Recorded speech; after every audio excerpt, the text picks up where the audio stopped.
Making toast and scrambled eggs. So here I'm taking a piece out of sandwich loaf bread, and I've just decided to put it in the oven to try out Alton Brown's method. But it's mainly because I'm lazy, and if I were to cook the bread on the stovetop, it's way too hot, and I would have to wait for the pan to cool down.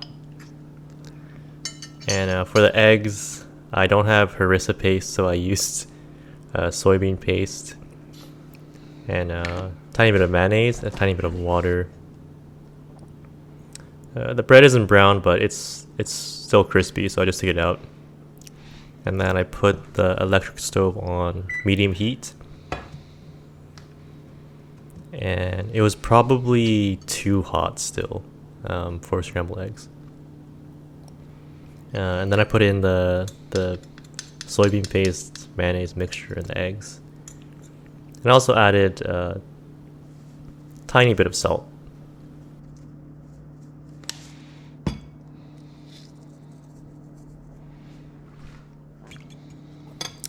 And then and then I mixed the eggs together. And the mayonnaise and the soybean paste were kind of hard to mix, but the heat would take care of anything that's not mixed.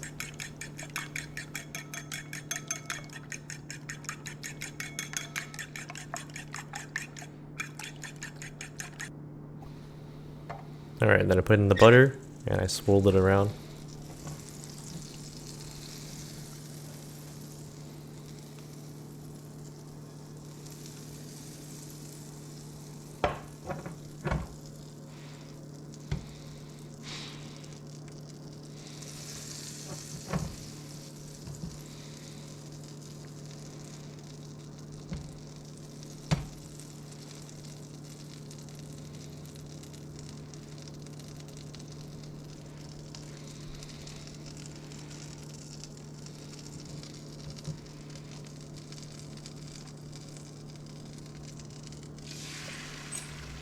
And because I'm making American style scrambled eggs, which is my preference, you don't constantly stir the eggs. In the end, you'll have very large, soft curds. Unlike French scrambled eggs, where it's very, very small curds and more liquid. I'm looking at my watch here, but I'm not paying attention to the seconds. Maybe I was meditating during this time, and I overcooked my scrambled eggs.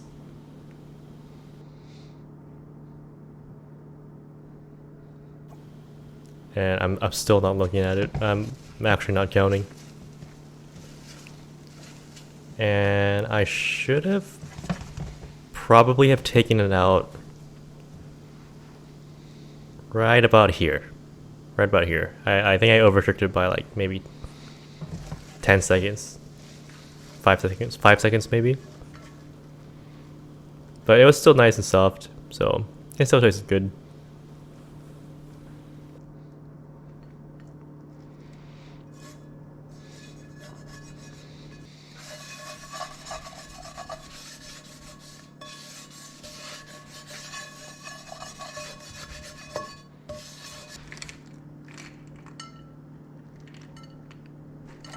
Oh, I also served the eggs with some peanuts, dried cherries, and dried apricots.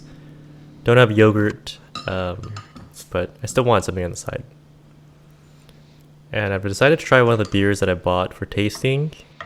And this is a Widmer Hefeweizen. I don't know how to pronounce, but it's a beer made from Oregon State, and it's in the style of my favorite type of wheat beer.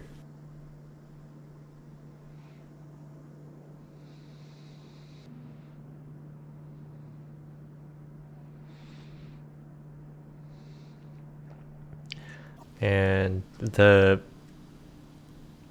soybean paste was way too strong. I should have added even less, because there's some like shrimp stuff in there, and it's very strong tasting. But the eggs were still good, the right amount of salt.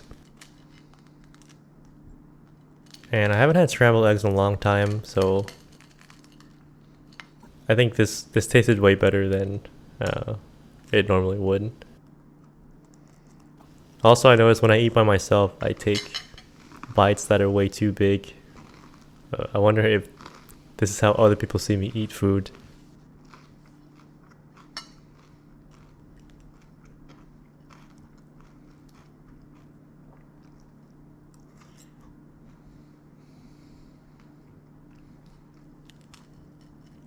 Also, this is one of the rare times I'll eat the eggs and the bread together. It's usually how it's eaten in movies and TV shows, but usually I eat the eggs by itself and then the toast by itself. And I save most of the side dish for when I drink the beer.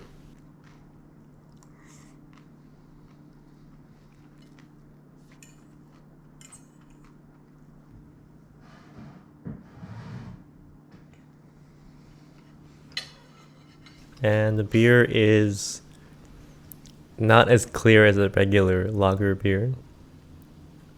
And the taste, well, it does not taste like my favorite wheat beer, which is more like clove and banana taste. This tastes like how I thought beer would taste when I was a kid. It tastes like bread that maybe has too much yeast, has lots of bubbles and air pockets inside, and suspiciously healthy bread, maybe. This could be, I could see how this could be a default beer for some people over lager.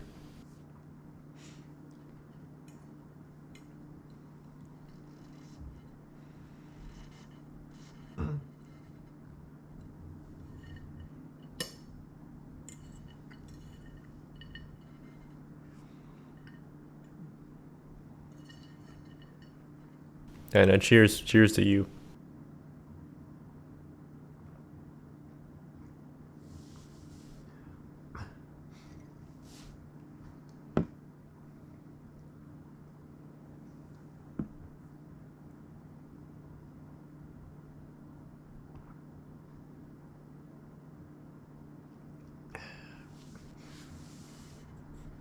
Bonus footage. The next day ate some leftover pizza and a new beer called Dead Rogue Guy, I think. Also from Oregon.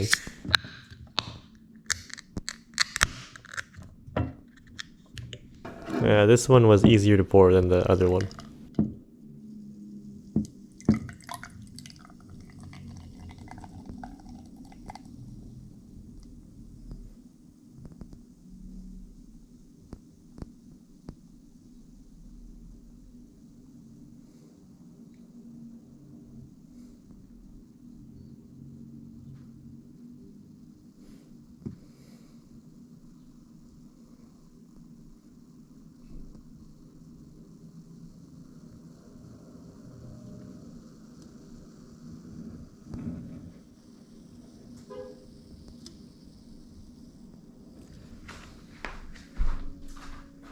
And this is the pizza from Margherita Queen. I still stand by Lupo being the best pizza in Seattle so far. If the sauce was better on this, it would probably be a contender.